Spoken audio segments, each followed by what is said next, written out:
Hello there, it's Jan here from JB Crafts, and I'm back today with the last project, I think, in my little mini series called Stamp With Me. So this was intended to go through the month of September, which is often focused on stamping. And I have 4 tutorials up so far.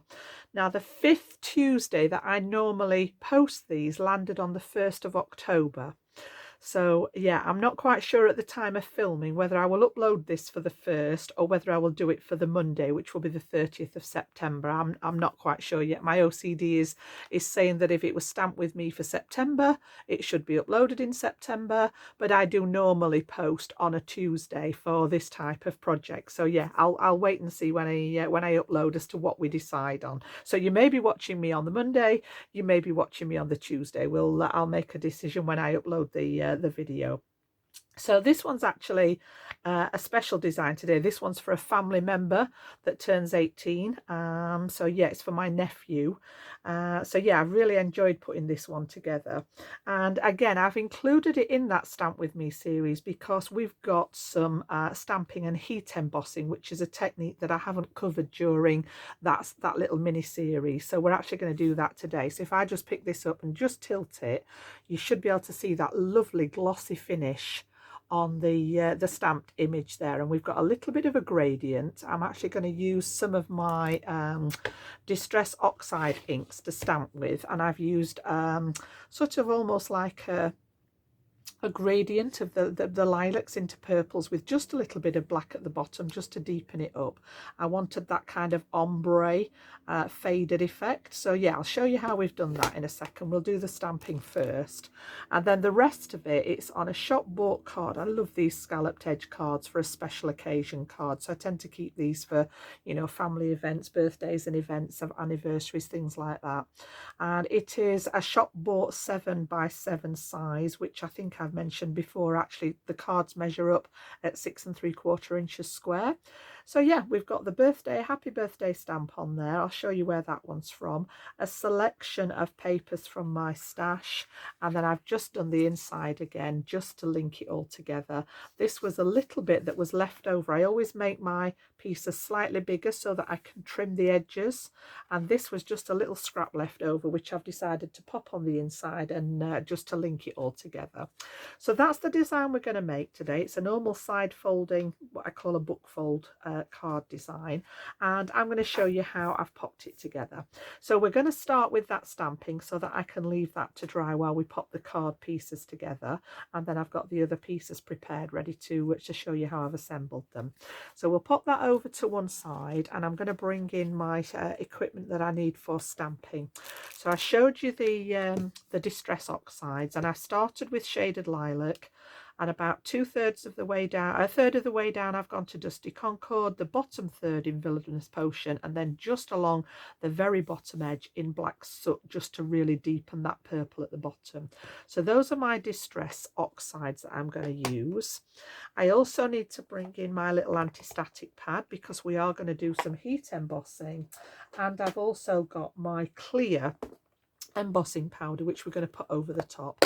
Now you can emboss straight onto the oxide inks. They do stay wet just that little bit longer, enough for you to add the embossing powder, but because of the work that I'm going to do on that gradient, I found that this area had dried too well before I'd actually finished at the bottom. So I'm just going to bring my Versamart, which is just a clear sticky ink, and when we've done all the purple shading, I'm going to go over the top of it with the sticky ink so that my embossing powder will fit to it there. So we've got everything at the ready. I have got my heat tool at the ready to melt the embossing powder. We just need the stamp positioner here, and we'll pop all these bits to one side for a second. Oops. So I've got my Misty at the ready, and I've got a piece of smooth white cardstock here. So this is what I'm actually going to stamp straight onto, much bigger than what I need. I'm going to cut this out with a die cut shape when I've done the stamping. So we'll pop that in place. I've left my stamp in from when I did the original, so I know that's going to stamp fairly central, and then I'm going to use a die to cut it out with. So the first thing that I want to do is just treat my cardstock. Even though I'm using clear embossing powder, I do tend to still give it a good wipe over with my anti-static pad. And if you don't have one of these, you can use talcum powder or cornstarch, something like that. It just stops the powder sticking in places that we don't actually want it to stick. And then I'm going to start with my inks. So I'm going to stamp the whole thing in the lightest shade, which was the shaded lilac here. So we're going to load up the stamp and literally stamp the whole thing, probably a couple of times. Now the stamp itself, let me just find, what did I do with my packaging? It is a really old woodware stamp. I've had this a very, very long time. I have the 18th and I have the 21st, and they're a great one for this sort of event. It's called Awesome 18, this one. And again, it's just got that really large size stamp in there, and there is an extra greeting that says footloose and fancy free, but I didn't actually use that. I've just used the stamp. So the stamp itself is around about 3.5 inches square, so well, you know, good size for being the focal point on the card there. So yeah, we're going to go back to that shaded lilac, ink up the stamp there. And these are really nice, good quality photopolymer stamps. And then I'm going to give that a good press down. And I'm going to go a couple of times with this one because I want that top section particularly to be a nice, solid print. So the part of the shaded lilac that's still showing, you can see it's a little bit speckly, which is the case with this type of ink. But I'm going to focus now on that top section and really give that some heavy ink there, because this is the bit that's going to remain visible when we've done our gradient down the rest of the design. So that's my first colour in shaded lilac. I'll pop that to one side. And then I'm going to just give my stamp a little clean off before I go to the next colour so that I don't contaminate my ink pads. Now you could stop at this point if you so wish, no reason why not. I just wanted that real nice gradient. It's a special birthday card, this one, so I've gone, you know, that little bit extra. And then what I'm going to do is I'm going to bring in my next shade, which was the Dusty Concord. And all I'm going to do with this one is ink. I'm going to leave about the top third of the stamp uninked. So I'm going to bring this down to cover the bottom sort of 2/3 of the stamp. And then just to soften that edge there, I'm going to bring in my little finger daubers here. I'll just grab the ones that I need to make it a bit easier. I want 1, 2, and the black one. And just pop those back out of the way for a second. So put those to one side. And all I'm going to do here is I'm just going to use the finger dauber along this top edge here and just soften where that ink finishes so that you don't get a harsh line as if the stamp's been sort of deliberately chopped into thirds. This will just blend out that top edge so that you can get a really nice blend of ink. And this is where your stamp position has come in perfectly. You've not got to worry about whether it's going to line up over the next one. It's still in exactly the same position. So you can see we've got that lovely gradient blended one into the next here. And then I'm going to do the same again. I'm just going to add a little bit of water onto there because these are a water-based ink, just to clean up my stamp, because the purples, the dye in there does sometimes tend to stain the stamp. So just that little bit of water will help.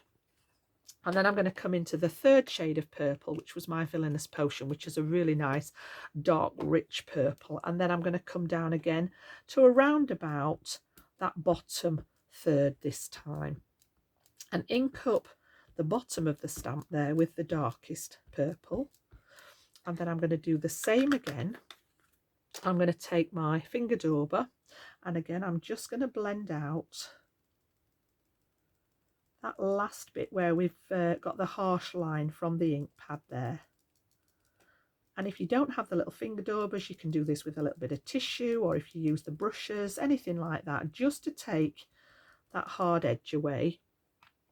And then we're going to overstamp again and bring that dark ink into play here at the bottom. And then I wanted it darker still right at the bottom, and this was my darkest purple that I have in the ink. So you can see how we're getting that kind of ombre.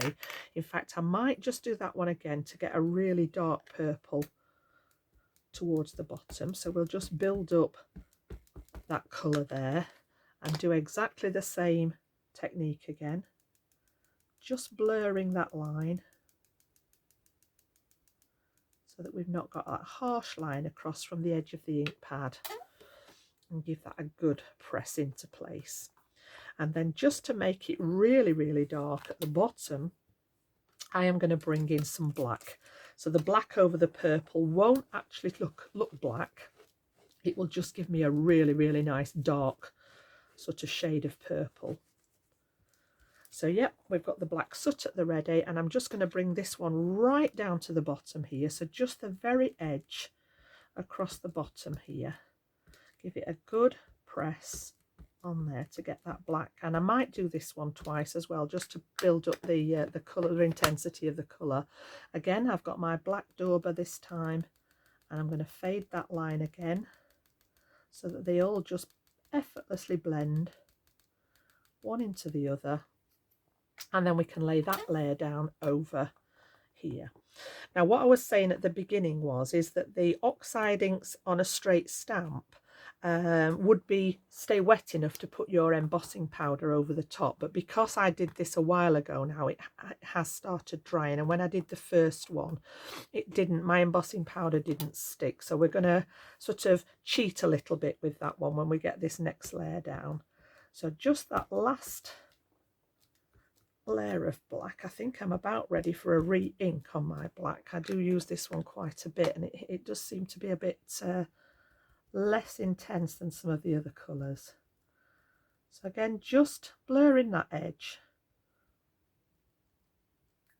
And this is my main technique today for the finish of that series on stamping. I thought we couldn't leave out some heat embossing. It's a really, really nice technique to do. It gives a lovely effect for something that bit special. So you can see now we've got that beautiful gradient sort of going down there. Now this time I really do want to make sure that my stamp's nice and clean, because I'm going to bring back in now my sticky Versamark ink. Okay, and I'm going to go over the whole thing with the clear ink and really give this a good layer of that sticky ink to catch my embossing powder with.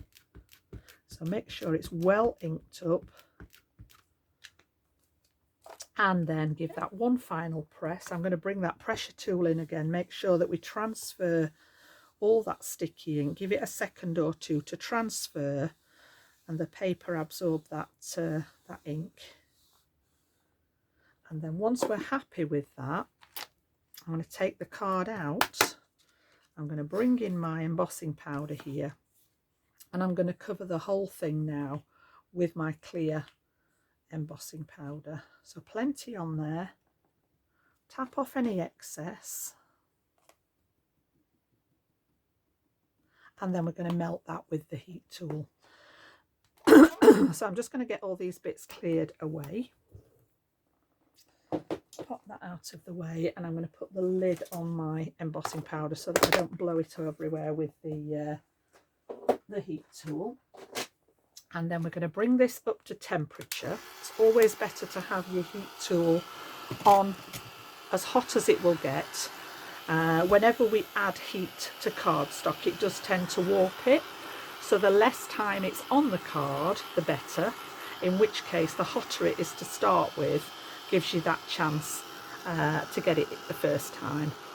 So if you've got any stray bits of powder, you can just brush that off with a dry brush. But if it's clear, I tend not to worry too much because you don't notice the speckles. And again, I'm going to focus this around this bottom corner where it says awesome, and just wait until that's started turning. You can see there now in that bottom corner how it started to go dark rather than that kind of opaque finish. And then we're going to chase it round until the whole of the powder's melted and revealed that lovely ombre stamping that we did at the beginning there. So just chase the whole thing. It still fascinates me. This is one of the first techniques I learned when I started out crafting, and I still love doing the heat embossing. It's very fascinating to watch that sort of chemical reaction with it there. So you can see it's just warped my card a little bit there, but I am going to run this through my die cutting machine, which is a great way to flatten it out again. You can manipulate the card to a certain extent while it's still warm, but you will always get that little bit of warping. When I lay it down, it's not quite flat. But yeah, popping it through the die cutting machine is a great way to get it flattened out. Now I am going to leave it a couple of minutes to let that settle, because if I run this straight through my die cutting machine, there's a chance that we may lift some of the embossing powder. But you can just see that lovely glossy finish on there. It really does add that extra layer of little bit of something special. So I'm going to pop that over there to dry just for a second, and I'll talk you through all the mats and layers that we've got for the card itself. So I'm just going to pop my inks out of the way there, get those on that other side, and then, as I said, we've got a shop bought 6 3/4 inch scalloped edge card blank, and I'm going to have it open on a book fold, so that fold down the left hand side. And then I've created my first matte layer to go on the background, and these are just papers from old paper pads that I am slowly, and I really emphasize the word slowly. I have got enough. I know I joke with the family that I've got enough pieces of paper that I could probably decorate the whole house with them. So yeah, we're just going through them slowly, and I wanted those lilac tones, so I've just gone through an old paper pad that had some of the lilac tones in, and this is like a wood grain one, so the background's very plain. And I have matted this onto a piece of Centura Pearl, which I think is platinum at a guess. It was in my drawer. I've just grabbed it out. So it's actually white on the back. It's got that lovely silver. This is actually the finished effect on it. So on here then we've got the silver matte layer is 6 1/4 inches, and then my paper layer is a 6-inch square. And this is just going to go straight onto the background here. So I'm going to use my all-purpose glue there and get that one stuck down at the ready while we do the next step. So just get that free from the top there. So we're going to add glue to the back of this one. So whether you like to use a tape pen, or whether you want to use wet glue, or whether you want to use double-sided adhesive. I've got a bit of both in this particular tutorial, but I do tend to love my all-purpose, which has been very naughty at the second. I don't know what's going on. There we go. Thought it didn't want to play today. And then, as always, when it doesn't come out like that, and then it comes all of a sudden, we end up with excess glue. So I'm just going to give those corners a little wipe so that it doesn't seep out, and then lay this one flat straight onto that background piece. Now my stamp set, I've already popped this in the stamp positioner and stamped it, and this is a go-to one time again. I've used this before in videos. This is actually a visible image word stamp called Go-To Words. I just absolutely love the cursive font in here, and I chose the happy birthday one here, perfect for the occasion. And as I say, it's never very far away, this one. It's one that I go back to time and time again. I've had it a really long time. But yeah, perfect for what I wanted to do. So we'll pop that to one side, and then I'm going to create this cross piece, the horizontal piece, which is made up of 3 separate pieces of cardstock and paper. So I've actually got a strip of that same platinum Centura Pearl, and this one, when it's cut down, it's slightly bigger than what I want at the minute, but it's 2 3/8 inch tall. And when I've actually cut it down, it will be 6 1/4 inches, which is the same as the background matte layer. So it's going to go from edge to edge like so. So I actually tend to make them a little bit bigger and then cut them down when I've got all the layers together. So pop that one back over there. And then I've got a coordinating paper, which is from the same paper pad as the background. So I know that these are sort of within that same family. So I know that they're all going to fit together. And I'm actually going to pop this level with one edge. So I want the top edge to be perfectly straight. And then there's just a tiny, probably about less than 1/8 of an inch at the bottom there. And I've put some double-sided tape on the back of here, and this piece is 2 1/4 inches, so it's just slightly less than this one. So we're talking like an 1/8 of an inch less. Okay, and what I want to do is line this up on here with the outside edge there, and I want this edge, rather normally I tend to leave a little bit showing at either side, but on this occasion I want this to run parallel with the top of that silver. And then we've just got this nice little piece here, just adding that extra bit of detail on that edge. And then I've also got some, this is from, again, an old paper pad, which got lots of different stripe papers in.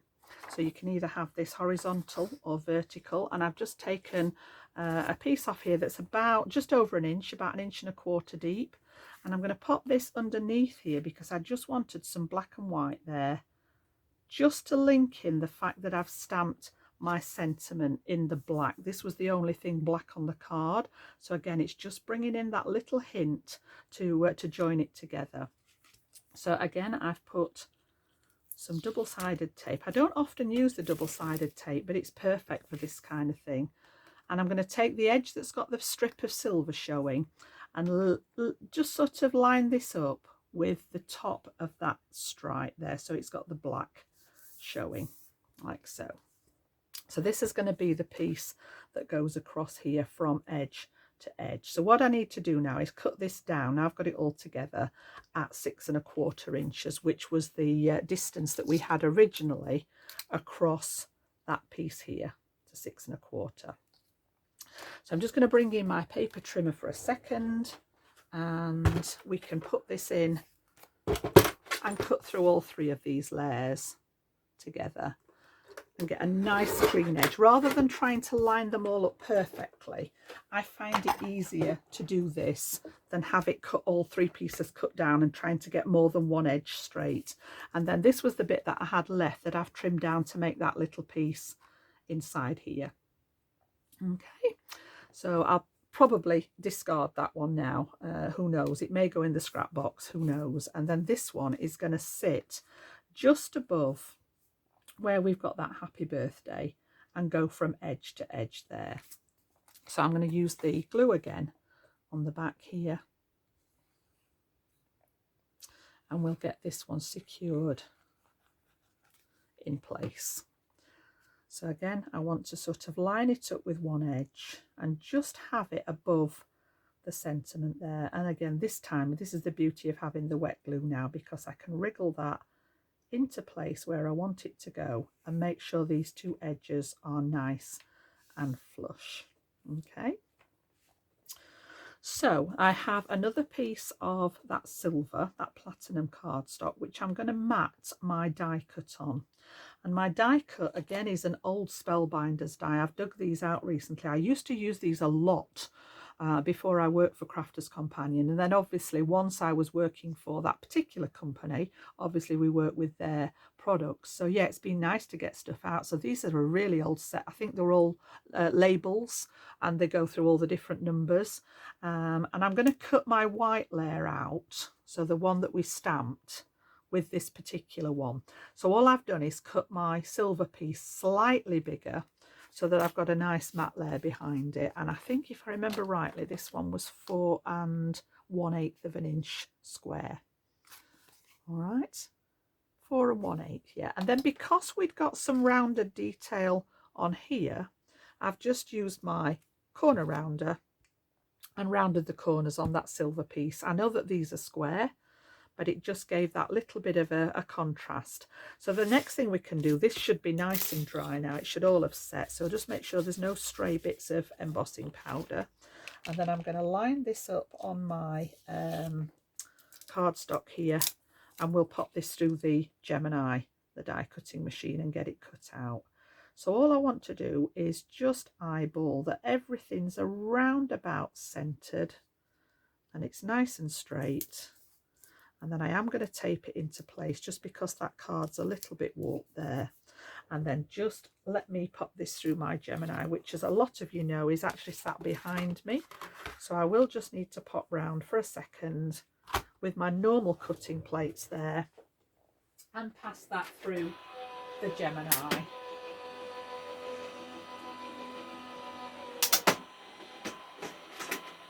There we go. So we can take those off now. And that will have cut through nicely to give us that shape that we're looking for there. Perfect. So take the die off so that I don't end up throwing it away with the scrap paper, which I have done many a time. And I've been looking all over for things. And then we've got our panel now. And like I said, this is just big enough to show a little bit round the edge. Okay. So this is as far as I'd got. This is what I wanted to do when I was designing the card. And I'd got this far with it. And I thought, actually, I want something that's going to break it up a little bit. So I did two things, and I am only going to do one of them now on this particular part. The first thing that I did was use some silver thread around the silver piece here underneath. And I don't know whether the camera can pick it up. You can only just see it, and it just sent a little bit of a waste of my thread because the bulk of it is covered up. So that initially was my idea of having the vertical to cross the horizontal, but it didn't show up enough, so I'm not going to waste it again on this one. So I brought in a third piece of paper, which is a nice embossed grey. It's got sort of a raised element on it. You can just see it catching the light there. And I've made this into sort of a pennant banner there that we're going to bring in underneath to do that vertical line. And then I was much happier with how it looked. So that's where we're going to head with it. So what I need to do then, before I pop this part together, is get this one laid down. And because I've got sort of a couple of layers here, I just wanted to get a little bit of scrap card, which I did have, and it's now eluding me. There we go. To pop underneath here, so that when I lay this one down, it's actually more level than it bending over here. So what I'm going to do is I'm going to stick that little scrap, and it's just a scrap of the white cardstock that I had left on the desk. And I'm just going to line this up in the middle here, right up to that top edge. And it's just going to give it some support over here. And then we can carry on. Seeing as I've got that glue out there, I'll carry on with this one. Add some glue to the back there. And then what I'm going to do is I'm going to bring this sort of about 1/2 inch or so from the edge. Line it up with the top of the card. Make sure it's running parallel. And just bring it along downside the sentiment there. And that's just going to give me that little bit of visual that crosses the horizontal. You know, I've mentioned, if you've been watching my videos, you know that if I've done anything horizontal, I nearly always have something vertical to cross it there. And then I have got some tape on the back of this flat piece. So we're just going to take the release paper off the back of there. And then I'm going to position this one pretty central now. Just got a little bit overlapping there. So I want to sort of just have a look at how much gap I've got here and how much of the purple's showing. And then around about the same on either side. So I'm just going to hover over the design. I want to look at this distance to the edge of the mat here and this distance at this side. And roughly, I'm only going to eyeball that we've got about the same top and bottom and around the sides there, and then get that one stuck down.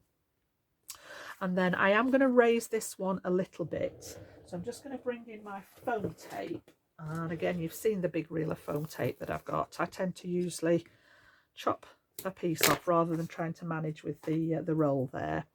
Now, this is actually going to go in our mail system here in the UK. So I didn't want to add too much depth to it. So this is only a 1mm tape from Sticks 2.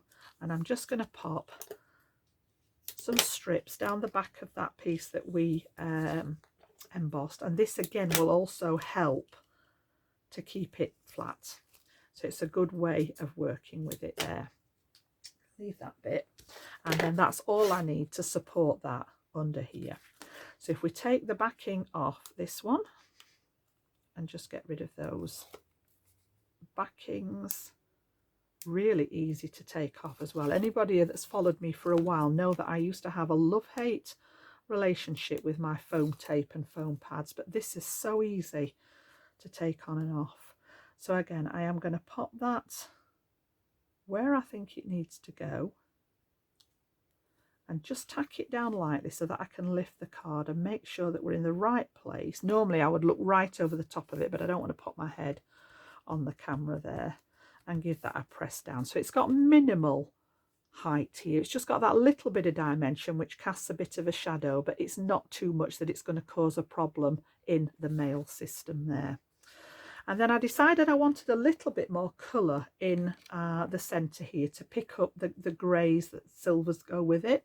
So I've just got one of my alcohol markers here. Because this is all heat set, it doesn't matter what medium I use in the middle of here.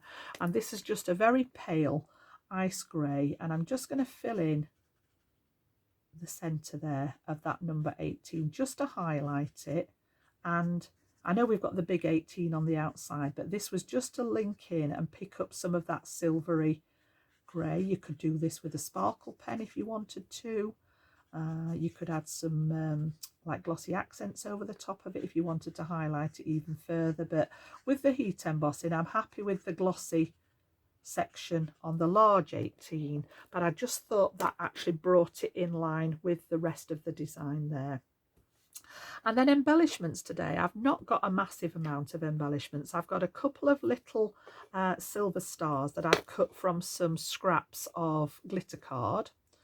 Okay, so I am literally going to pop these, one here and one at the bottom corner there. Let me just get rid of some of those bits and pieces, and I need my pickup tool there rather than a gem, because again I tend to use the pearl gems which are quite rounded, and again I didn't want to create too much depth on it. So having said that, I've gone back to my little tiny die cut dots, and again I think I've used these in previous videos. These are actually cut from a die that looks like this, and I just pass it through with some of the scrap card. It's a great way of cutting scrap card up, and you get loads and loads of these in different sizes. And I use these rather than, normally I would cascade my pearls through the center of here, but like I said, because it's going in the mail, I didn't want to create too much depth. So I'm going to bring two here. I'm going to add one in the middle and then a cluster of three, which again I normally keep to an odd number, but I have got 6 of those on there today. So yeah, just breaking my own rule a little bit. And we're going to go with the largest one in the center there. And then I am going to bring a couple down to the bottom, like so. And then I'm going to go with, I appear to have lost one already. I don't know where that one's gone. 1, 2. And I did have another one, which seems to have gone astray. So let me just grab my little pot that they're in, which is hiding at the back of the desk there. As I say, I keep all these together, and I just want another little tiny one there to cover that top piece. You can see where we're at there. So it's added a bit of interest and a bit of detail, bringing it all together, but it's not added any bulk to the design. Okay. So you've just got that little bit of detail going on.